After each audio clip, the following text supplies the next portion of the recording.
অত্র হাদিসের ভাষ্যমতে ইসলামের দ্বিতীয় মূল ভিত্তি হচ্ছে, ইসলামের দ্বিতীয় স্তম্ভ হচ্ছে ইকামুস সালাহ।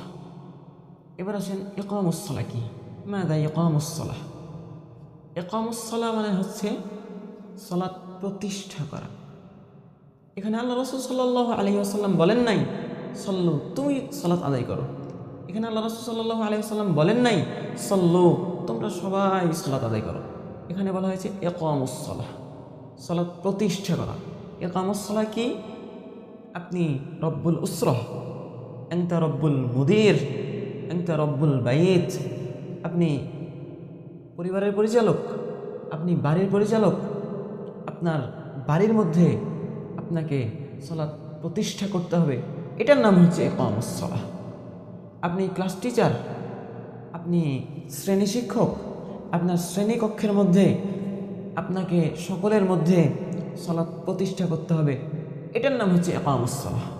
আপনি গ্রামের সর্দার, আপনি গ্রামের মরল, আপনাকে পুরা গ্রামের মধ্যে সালাত প্রতিষ্ঠা করতে হবে, এটার নাম হচ্ছে ইকামুস সালাহ। আপনি সমাজের নেতা, আপনাকে আপনার সমাজের মধ্যে সালাত প্রতিষ্ঠা করতে হবে, এটার নাম হচ্ছে ইকামুস সালাহ। আপনি প্রাইম মিনিস্টার অফ বাংলাদেশ, আপনি বাংলাদেশের প্রধানমন্ত্রী, আপনাকে পুরা বাংলাদেশের মধ্যে সালাত প্রতিষ্ঠা করতে হবে, এটার নাম হচ্ছে ইকামুস সালাহ। আপনি যদি সালাত প্রতিষ্ঠা না করেন, এর বিচার আপনাকে, এর ফল আপনাকে ভোগ করতে হবে কাল কিয়ামতের ময়দানে।